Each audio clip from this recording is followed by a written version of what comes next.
That's how he got 1/3 of the angels to go with him. Ellen White says Lucifer did not know where he was going at first. Which means Lucifer didn't think, man, I really want to be evil. Who wants to come with me? It was not his intent. His intent was to show that he could be good without God. You see people living like that today. I don't need God to tell me how to be good. Hey, I'm a good man. I pay my taxes. I take care of my children. I'm good. I don't need God to tell me how to be good. I don't need Jesus in my life. That is called self-righteousness. And so, yes, these angels said, hey, Lucifer, we believe you. It must have taken some convincing, but they finally said, look, Lucifer's not saying let's go kill. He's just saying that there are other ways to righteousness. You don't have the only way, God. There are other ways that one can be righteous. And because of that, 1/3 of the angels ultimately fell. So it would make sense that Satan would attempt to change the musings of God's people as well. And what better way to change our musings than by our music? You do understand that the word music signifies emotion. Music is the art of expressing one's emotion. And beloved, if the devil can use anything or many things, we can also understand and suppose that he would use music to change our musings. But you see, there's a principle that tells us that for every genuine, the devil has 2 counterfeits. One for the world and one for the church. See, he knows the church is not going to go for the obvious, oh, that's witchcraft. Are you reading Harry Potter? That's witchcraft. That's the obvious one. So he's got to Christianize a new version and make it appear as good. And then the church accepts it. So if there is counterfeit music that we know, obvious, rock and roll, that's the devil's music. Yes. Satan says, okay, Christianize it, bring it into the church, and you'll accept the bait. And I don't have time to go into this now, beloved, but let me tell you that when you begin to look at the philosophy, by the way, it's what you would call a holy rebellion. And that's what we see happening in churches. Why are you listening? You know what? We are tired of the way things are, and we are rebelling for Jesus. We're going to do this our way now. This is our time. So what, Grandma? You don't like this music. So what? Ha, ha, ha. It's our turn now. Holy rebellion. You know what's interesting? When you look at the story, here's what I was going to say. Now I'm going to close with a story here. When you look at contemporary Christian music, and you look at the philosophy of contemporary Christian music, you will be amazed to see what their philosophy is. And I have a bunch of quotes here. I'm not going to read, I may not read any of them, but I'm going to give you the 4 points of contemporary Christian music and just explain to you what they mean. Number 1, contemporary Christian music is anti-establishment. Anti-establishment. You can go through their writings of music and their actual writings themselves, and you will see that they say, hey, you know what? We're not about denomination. You know what? We're not about all these. We're just about loving God. Have you ever heard that? Yes. They are pushing this thing of, we love God so much. It doesn't matter about denomination. And in fact, oh man, if I could just read one here. One guy says this: this is a Christian, contemporary Christian musician. Contemporary Christian musician.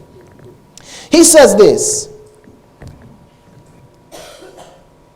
I'd rather we weren't so trapped in dogma, so busy confirming what we already know, so eager to hear what we already agree with, that we miss another point of view that might just happen to come from God. I'd love to see Christians less concerned about getting the words right and more concerned about the heart. Contemporary Christian musician. Here's another one. I found out that the church really wasn't the place where I had more freedom. It was the opposite. I was actually restricted more. And I always felt like I was swimming upstream in that environment. I guess the main thing is I want to grow as an artist, and I want to be able to write about whatever I want to write about. And I really don't want to be restricted and feel like I really don't want to be restricted. The born-again movement is about obsession, narrow-mindedness, and repression. True Christianity is about mercy, freedom, and love. Contemporary Christian musician.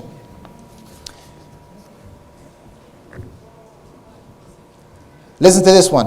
One advantage of moving past the old governmental mode of the church is that it is less important for the pastor to have the authority.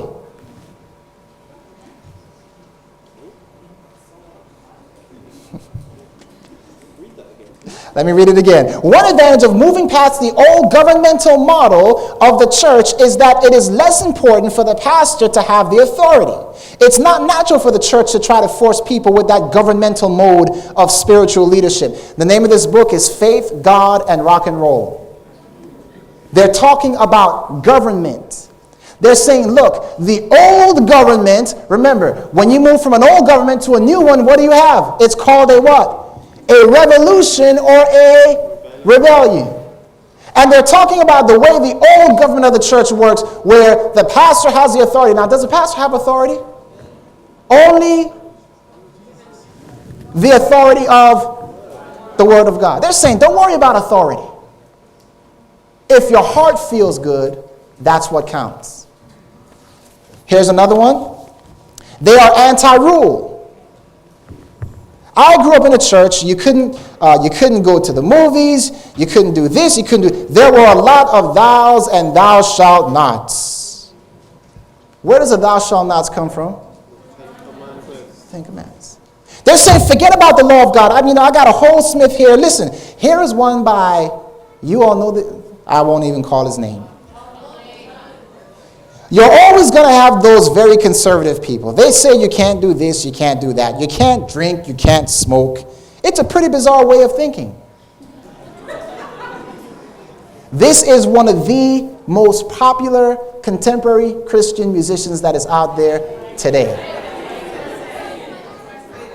Email me and I'll send you the name. All right, number 3. They are anti-evangelism. Anti what? Evangelism. Here's another name. This is a female. I don't even have to say her name. You can tell me the name. First name comes to your mind, that's who it is. All right. That's one reason I started writing songs, because I didn't want to impose my religion on anyone. This way the audience can sit back and draw its own conclusions. My art and the feeling I'm trying to communicate through the songs, it would be silly for me to say, this is who God is. I don't have any answers. Here's another one. I'm a singer, not a preacher. I'm not looking to convert anybody.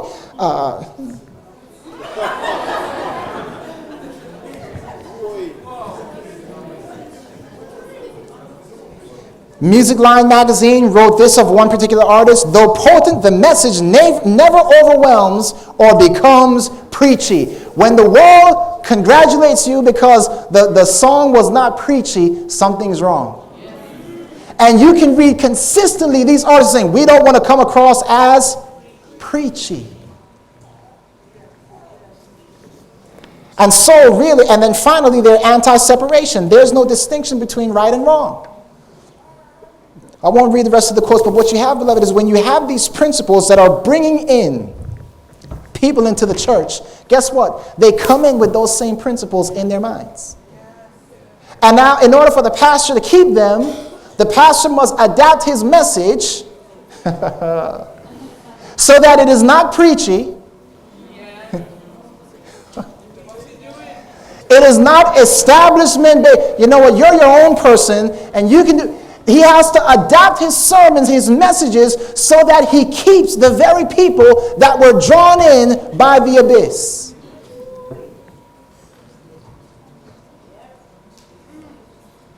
Talk about an ultimate master plan.